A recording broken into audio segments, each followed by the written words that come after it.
Voilà, je vous présente ma tension de ce matin. Je peux rien faire dans cet état.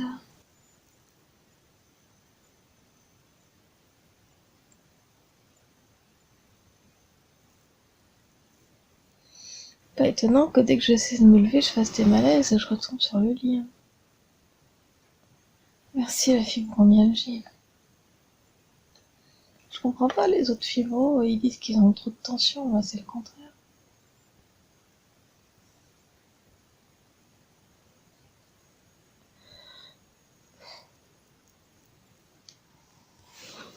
Et pourtant je porte mes bas de contention, je les ai portés toute la nuit, enfin mes chaussettes de contention.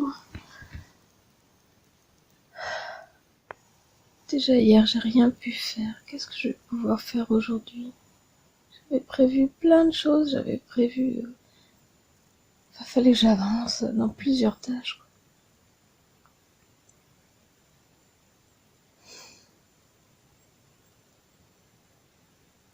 Hier, j'ai eu des nausées toute la journée. Dès que je me levais, j'avais des nausées. J'ai dû aller me coucher. D'ailleurs, même couché, j'avais des nausées. Je tenais même pas assise, je pouvais même pas regarder la télé. Même couché, je pouvais même pas garder les yeux ouverts. C'est chiant, pourquoi ça fait ça? Pourquoi les médecins ils font rien?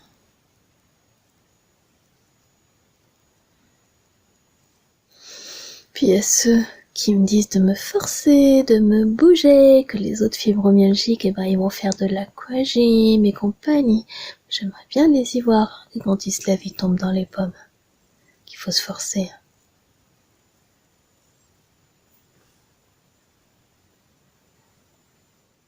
Faut aller faire du sport. Mon cul, le sport, oui.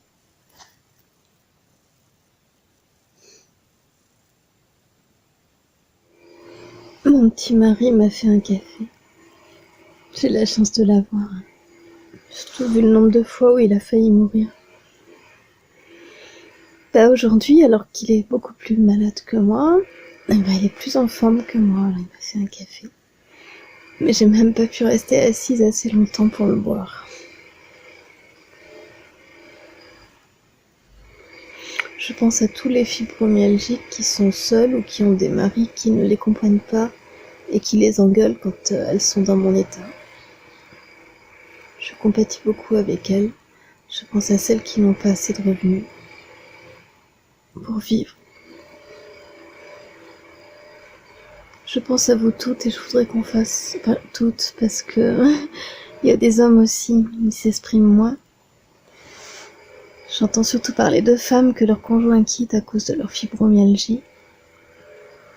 Je voudrais vraiment qu'on puisse faire quelque chose pour aider toutes ces fibromyalgiques dans la détresse.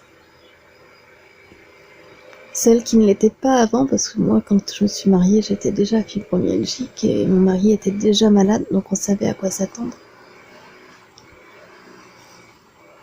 Bon, même si le diagnostic n'était pas tombé, il savait que j'avais beaucoup d'incapacités. Que je pouvais pas travailler à temps complet et qu'en dehors du travail, j'avais plus d'énergie pour rien d'autre. À l'époque, j'étais plus jeune, puis ça s'aggrave au fil des années. Voilà, pour toutes les personnes sur qui la fibromyalgie est tombée et à qui ça a posé des problèmes, ça a dû changer toute leur vie. Celles qui ont des enfants, qui sont des véritables héroïnes. Moi, je leur dis que ce sont des super héroïnes, les fibromyalgiques qui ont des enfants. Parce que les enfants, ils peuvent pas comprendre que leur maman soit malade ou pas, faut qu'elle assure, quoi. Donc celles qui ont des enfants, celles qui ont des maris, celles qui ont des problèmes financiers, vraiment je pense à vous toutes. Et je voudrais qu'on fasse des actions, des cagnottes pour pouvoir vous aider. Voilà, il est 18h passé et j'ai enfin pu me lever. Alors j'ai essayé plusieurs fois dans la journée et à chaque fois malaise, je tenais même pas assise. Cet après-midi, il y avait déjà un progrès, c'est que j'arrivais à lire au lit, que j'avais plus les yeux qui fatiguaient et qui voulaient plus lire. Et puis vers 17h30, j'ai eu faim Mais genre hypoglycémie, je suis allée manger. Et là, j'ai pu me lever, puis j'ai discuté un petit peu avec mon homme. Je lui ai dit que voilà, j'avais dit ce matin dans ma vidéo que j'avais beaucoup de chance d'avoir un homme comme lui et que beaucoup de fibromyalgie n'avaient pas des hommes aussi compréhensifs. Bon, mon mari, donc, il a une maladie grave. En règle générale, j'en fais plus que lui à la maison, mais on a quand même quelqu'un pour le jardin et quelqu'un pour le ménage. C'est quelqu'un qui sait que dès que j'ai de l'énergie, je vais l'utiliser.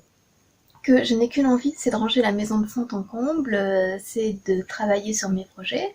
Bon, et puis depuis quelques mois aussi, je suis beaucoup à la cuisine puisque j'essaie le régime sans gluten et sans lactose, donc il me voit beaucoup m'activer à la cuisine. Alors que lui, c'est quelqu'un qui a plus tendance à rester toute une journée dans son canapé devant les jeux vidéo.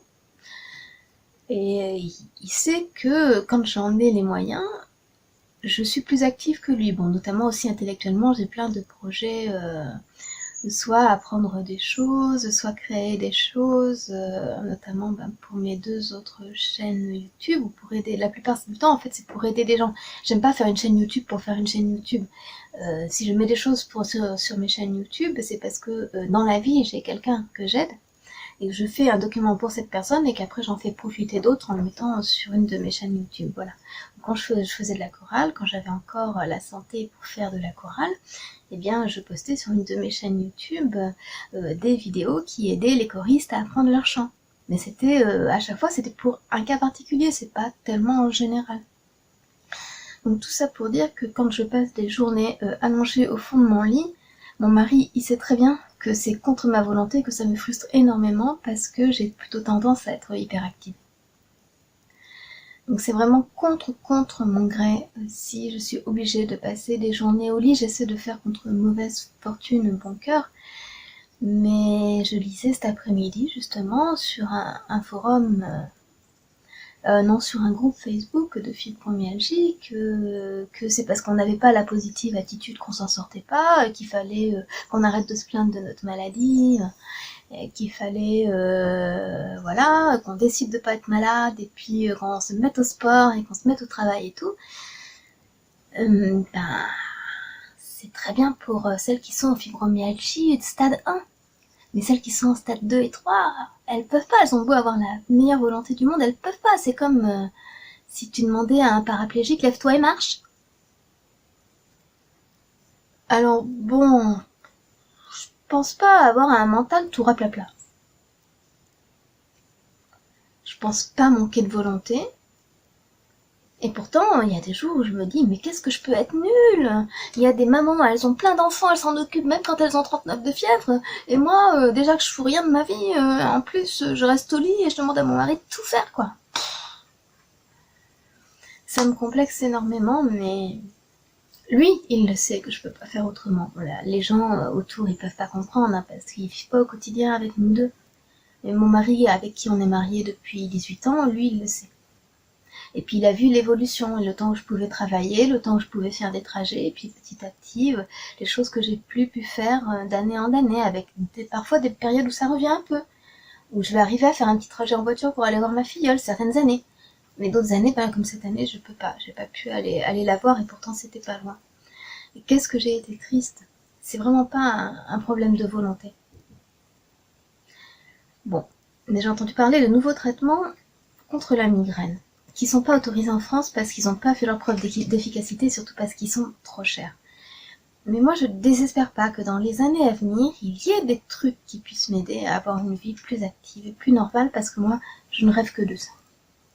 Et je pense que les autres fibromyalgiques aussi. Et je voudrais que les conjoints de fibromyalgiques sachent que c'est pas qu'elles y mettent de la bonne volonté, de la mauvaise volonté, c'est pas qu'elles s'écoutent. S'ils connaissent vraiment leur femme, leur conjointe, leur épouse, ils doivent connaître son caractère et ils doivent bien savoir que si elle fait pas, c'est qu'elle peut pas. Celui qui dit quand on veut, on peut, il est pas fibromyalgique de stade 2 ou 3. Oui. Bon, je me suis habillée pour rendre une petite visite aux voisins, mais c'est pas encore ça. Assise, je tiens, mais debout, j'ai encore des malaises. Tout ça pour dire que je trouve très culpabilisant les fibromyalgiques qui donnent des leçons alors qu'elles sont qu'au stade 1, c'est-à-dire au stade où on peut encore travailler et avoir encore une vie sociale, même si c'est difficile et même si on doit travailler à temps partiel. Quand ces personnes-là donnent des leçons en disant qu'il faut se bouger, tout ça, à des fibromyalgiques de stade 2, comme moi, ou 3 qui sont carrément en fauteuil roulant, quoi. On n'est pas tous pareils, on n'a pas toutes la même fibro.